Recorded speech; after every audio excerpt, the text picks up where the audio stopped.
We've all become quite aware of the consequences of 9/11 for the Arab and Islamic world. Iraq's been reduced to smithereens.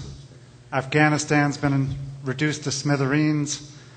Like a beehive that's been swatted with a bat, the Islamic world is now very, very agitated at what the U.S. and Israel is up to. It's a terrible situation. The clash of civilizations that was predicted by Samuel P. Huntington back in 1993 has become a reality. I'm wondering, what was in the mind of Osama bin Laden? Assuming that he did play some role in orchestrating and facilitating via the ISI of Pakistan these hijackings, if he in any way had any loyalty to the Islamic religion to back his various fatwas and various decrees against the United States, I've never been able to understand what is going through. This is the question. What must have been going through Osama bin Laden's head to conduct these attacks, knowing that the Islamic world for the next generation, two, maybe longer, would endure the most incredible assault by the United States? I can't understand what his thinking must have been. Nick, I have to ask the question back at you, which is, which Osama are we talking about? Are we talking about the one in the interviews with the Pakistani press? Are we talking about the one in which video he always looks different? There's a big fat one who confessed directly to 9/11, although the translation turned out to be false. Then you have all these audio statements that were supposedly released by him since September 11th. Which one is real and which one is not? If you take a look at the actual record of what's there, it's all in conflict, especially since September 11th. Just to add, as an American Muslim and as an assistant imam, the whole militant Islamic network and their ideology has been disavowed by almost every single Islamic authority that I've read. That's the first thing. That never makes it to the New York Times, nor to the Post, nor wherever. The closest it got was, I think, page 6 on September 13th, when the world's Islamic legal scholars condemned, including the Taliban, as John Judge says, ironically enough, condemned the attack on the World Trade Center. So he is seen as a rogue figure in the Islamic world, and I, as a Muslim, don't even know who he is. Okay, I don't know who he's working for. I don't know if there's one Osama bin Laden, and there's precedent for me to think that way based on the history of covert operations and false flag operations. So the question is unanswerable because you're assuming that Osama bin Laden is a Muslim, and I have no valid evidence to suggest that he is. A beard and a robe and chanting Allahu Akbar does not make you a Muslim.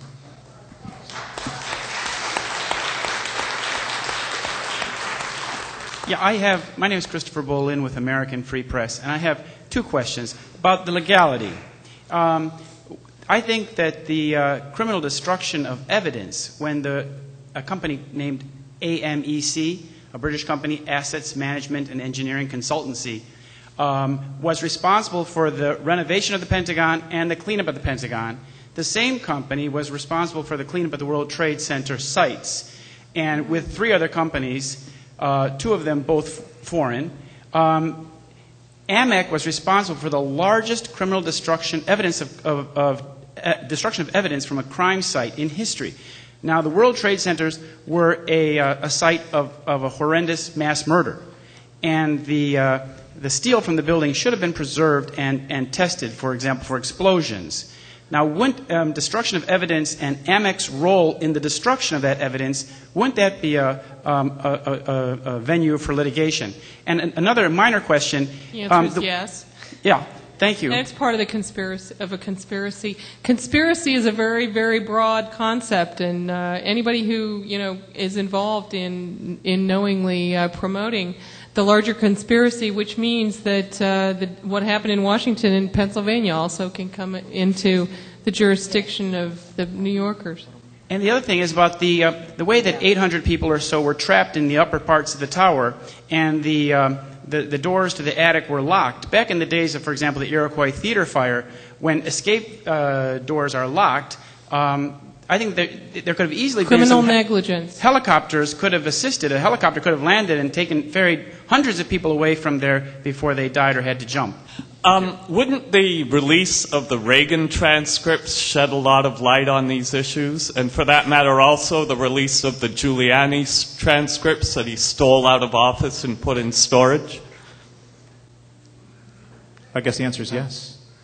It just seems to me that that's been a lost issue, and it might be another avenue of attack on, in terms of what you're when you're talking saying about. Reagan transcripts. The Reagan administration transcripts that were supposed to be released in 2000 after the 12-year period. Right, John. I think yes, exactly. He's referring to the White House records, which the Bush has been in violation. The Bush administration, has been in violation of the law since coming to office because these transcripts, not the transcripts, but the White House documents under the Presidential Records Act have to be released after 12 years.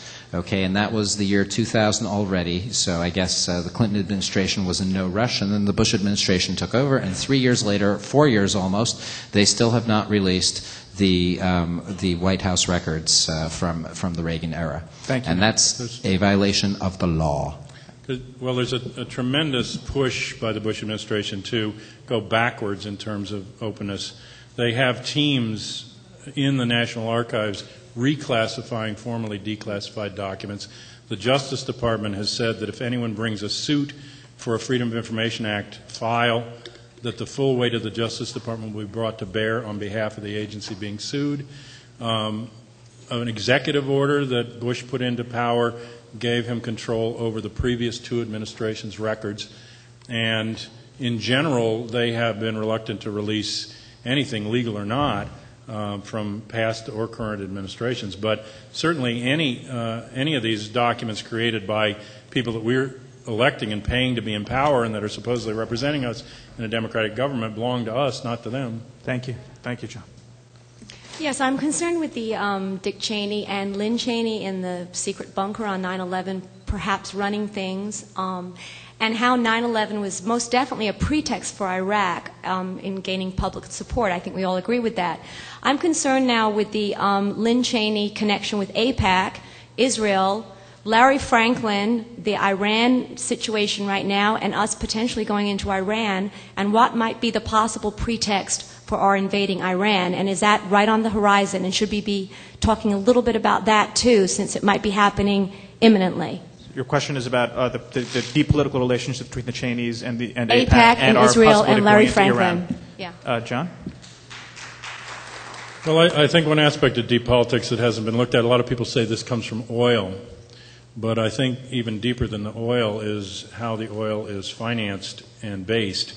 And I think it's important to know that first Iran and then Iraq and then Venezuela, where we've been trying to effect a coup recently, switched over on their oil production and sale from the American dollar to the euro. And I think that's part of what's precipitated them as targets because it does threaten the entire economic system here if oil, and they were urging OPEC countries in general to go to the euro. And there's a lot of agendas driving things. I mean, and many times U.S. hegemony and global relations are in relation to some of the more corrupt or backward regimes abroad. And there's certainly times when the U.S. and Israeli government agendas push together for things. I'm not of the opinion that Israel is the tail wagging the American dog, but I do believe that there are a lot of people in the current Bush administration with close ties to and loyalties to the Israeli agenda and the part of the U.S. global agenda that has to do with that region. Most of the command structure was AWOL on 9/11, which de facto left Cheney calling the shots. Rumsfeld sat in his office, he says, until the Pentagon was hit. Dick Myers is not interrupted in a meeting with Max Cleland until after the plane is there. The normal head of the White House Office of Preparedness in this emergency bunker is down in Florida with Bush.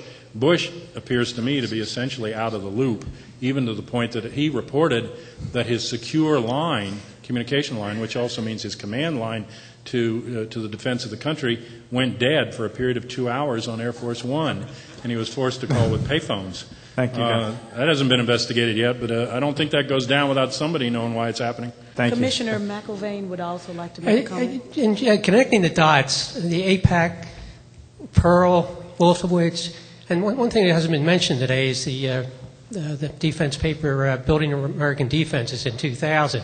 All the same people are connected with these.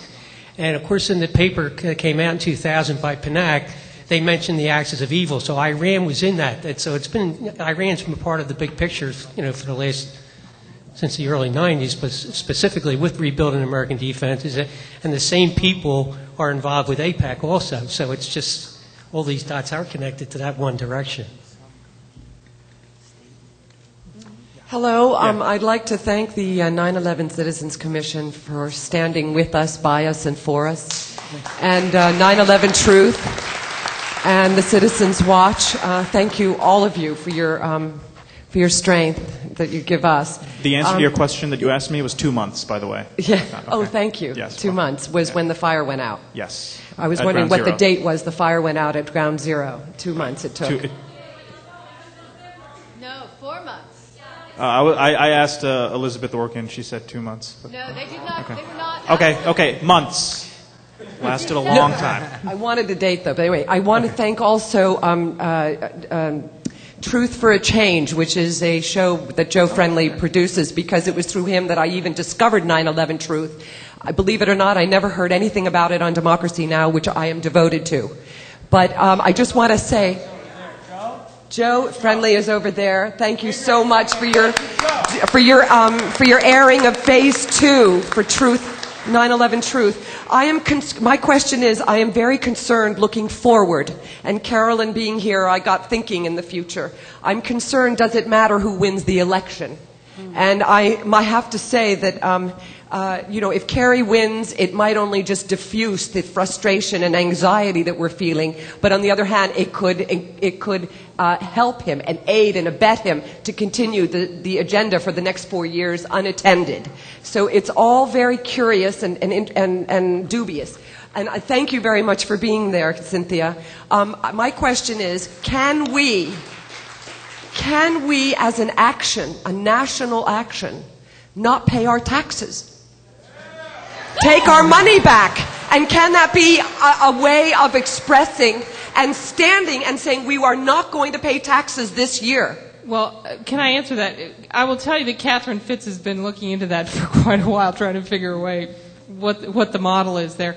But I can tell you that my opinion is that you can do more by taking your money out of the big money center banks. Put your money in local credit unions, community banks, where you know what they're doing with your money and it's going into your neighborhoods. Stop subscribing and paying money to the media who do not give you the truth. Vote with your dollar. Support media by donations, buying books, getting subscriptions to the people who tell you the truth. Vote with your time and your intention, your prayers, and your money. And I personally think that will make a bigger difference than who you vote for as President of the United States in November. Let me just add that there is one congressional race in Georgia where the votes and the financial support do matter. So please. Well, just a quick response is that I think we've been told since 2000 that they don't allow elections here in the United States to come down to the vote when they matter. I think the other thing that might be more effective than trying to get a segment of the population to stop paying taxes and take the risk of that would be instead to demand that we finally have taxation with representation by having the last page of our tax form be a direct allocation of the tax we spend. Thank you, John. Yes, next question. Thank you. I'd like to know if the panel has any thoughts about Al Jazeera. I recently saw the movie Control Room and how Al Jazeera is in the same bank of the main press as NBC and CNN and all this. And these Osama bin Laden mysterious warnings and tapes against the United States all appear on Al Jazeera, and we're all supposed to go, woo, because it's been revealed to us Do you have any thoughts on that? My personal belief is that Al Jazeera has been compromised since September 12th, 2001. Do you think Al Jazeera is financed by the United States?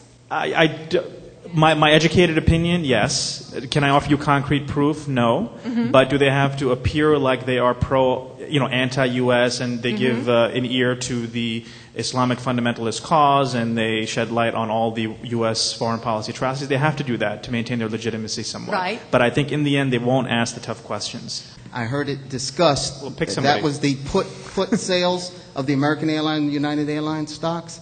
I want to know where that money went. Has it been followed to the end, and who's involved in it? Nick, perhaps you can just quickly say where the money went. Well, this is a huge story because everyone has heard to an extent about the put options, and they seem to be a fairly small transaction that the Keene Commission was able to dismiss in a fairly quick way in a footnote, even though the story stinks. But what people seem to have simply forgotten is that in the days right after September 11th, you had the investigators of financial centers all around the world come out and say very clearly, we've seen extremely suspicious trading, and this happened in Frankfurt, in Japan, in London, where it was traced to a small airline that has never yet been identified. In the United States, it was the San Francisco as well as the Chicago exchanges. It happened at the Tokyo exchange. There were stories from Singapore. This seems to have happened all around the world. All the investigators said at once, there is something extremely suspicious here that we're going to pursue all the way back to its source, and we're probably going to find somebody connected to the attacks, whoever came out with that tip. And then suddenly, about a week later, they all decided to shut up. The most interesting fact, I think, in the United States is that the put options were placed through the Brown Bank, which in turn was previously run by the number three man in the CIA, and the CEO of Brown Bank resigned on September 12th very suddenly. Thank you. So you got a sudden case. Thank you, Ms. McKinney. Thank you.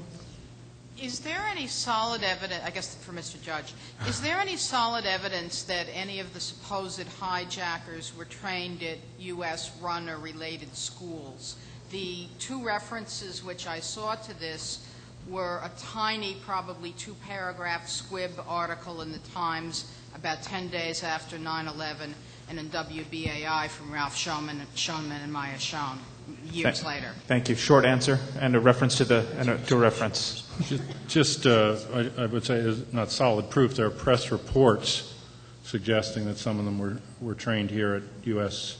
military facilities and other ties that they have to U.S. military, and people around the suspect circle that were used as double agents had ties to U.S. militaries. But any more specific references, or I don't recall who was no. part of the reports. What? I mean, Hopsicker mentions it in his book, and you can find it different places. I don't have the sites off the top of my head for it. Okay. Thank you. Next question. In April of this year, the U.S. Attorney, the head of the FBI, Drug Enforcement Administration, and the head of the CIA all said that lack of staff played an important role in why they were not able to intercept the attacks on 9/11. A year ago, my family filed a federal lawsuit, and we charged the FBI, New York City, New York State, with conducting politically motivated and racially motivated investigations. And I believe that dovetails into what is affecting what took place on September 11th. When they were using their staff to conduct these illegal investigations, they should have been investigating the 9/11 terrorists. And I have a copy of my complaint. I was hoping it was possible for you to review that and look at what parts of that complaint dovetails with the 9/11 attacks. Beautiful. Thank you. Thank you. My name is Hanson Jones. And you'll deliver that to... I have a copy of my complaint and a few other documents. Needless to say, there are a tremendous number of documents that are involved. Well, you can see me afterwards. Thank you. Thank you. I also have documents I'd like to place in the hands of Representative McKinley or whoever else would like them, specifically related to one of the key figures that's been identified in the whole charities network issue, Mr. Alamoudi. I've followed the arrest. It goes way back. And the Justice Department, in handing down its indictment, has chosen to totally ignore the evidence that I will deliver to you from the Customs Service and from evidence delivered in testimony to the Judiciary Committee that proves that he's an Al-Qaeda and Hamas leader. He's been in this country for 20 years and high up in the government and directly related to Norquist. And I think that this is an issue that if the press got it, even if we can't get, the Justice Department to move on this, he's liable to be deported before they act, before he can speak, before anyone can speak, and then we'll never hear anything. But I think that this issue, if it could be brought out into the press, would blow Bush's cover Directly related to Grover Norquist? Yes. Yes, ma'am. Beautiful. I will give you what I've done, and I would like to have, my idea was to send this to several congresspeople and also to have perhaps some of the 9/11 families join in on this petition to the government saying, what's going on here? Why does he have minor charges instead of, we have a big fish here? And he's been, officially sponsored by the various governments, and it's all connected to Muslim Brotherhood stuff. Thank you. Okay. So I'll give you this. Yeah. Yes, Hello. we're trying to accommodate everybody, so please don't anybody else get in line. Now, based on what we now know, or should I say what I found out today about King, is there a way that we can impeach him in the 9/11? I mean, especially if he had his part in the $24 million with this PTAC. Impeach who? I'm sorry, can you speak? No. Kane, Tom Kane. As well as Bush, as Cheney. The Keene Commission is I believe, congressionally appointed, but it's not the type of body where you impeach. They just expire and go Even away. if he was head of it? And a lot of people I'm don't know not aware about the that there's any way, unless you invested. Unless there were a conscious accessory after the fact kind of thing, if you could show that somebody was actively trying to hide information, but who are they hiding it from? There's no government investigation. If they were hiding it from an attorney general or from a district attorney who had subpoenaed them, that would be a crime. But hiding it generally from the American people, I'm not sure that that's actually a crime.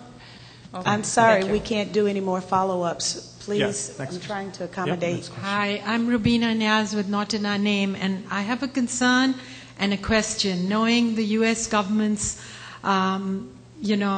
history and being notorious with supporting dictators around the world and then pulling the rug from under their feet, is Pakistan one of those countries? That's what I'm concerned about as a Pakistani American. But as I listen to everybody speak today, and I'm connecting the dots, I'm struggling with one thing. If the Saudis are involved in this master plan, and Pakistanis and everybody, how does the demonization of Islam and the attack on Muslims make sense? And how does it fit into this master plan? So I don't know who wants to answer that. I could try to take that. There's two very important things, and I'm going to make this short. There's a huge difference between the citizens of Saudi Arabia and the Saudi regime. There's a huge difference between Musharraf's regime and the ISI and the average Pakistani on the street. And there's a huge difference between authentic piety and political aggression in the guise of religiosity. So demonizing Islam just sort of victimizes those people that can't tell the difference between the Saudi regime and the average Saudi on the street. So to create mass hysteria, it makes all the sense to demonize Islam, to create a culture of fear and insecurity. And yes, we want you to protect our borders and our skies, so here's all the money and siphon it off to security. Identifiable Yeah. enemy. And yes, go ahead, Cynthia. Good. And an identifiable enemy. Thank you. Next. Quick question about expert confirmation on a couple of theories on Flight 77, and I apologize if you covered it earlier today. One is the structural engineer confirmation of the theory of the flight into the Pentagon, and second is expert testimony regarding the alleged telephone call made by Barbara Olson from Flight 77 that supposedly couldn't have taken place because the phones can't accept credit cards, and I see compelling. Oh, sorry. There's two questions you have. One is the Pentagon. Right. Is there structural engineering evidence from a structural engineer as opposed to people creating compelling arguments, which seem to make sense, but I, as a structural engineer, that confirmed the theory that it couldn't have been a 757, and likewise the phone call that couldn't have been made, other than people speculating, do we know that somebody who's familiar with how the phones worked on that flight said that couldn't have happened? And where would I find this information? Nick?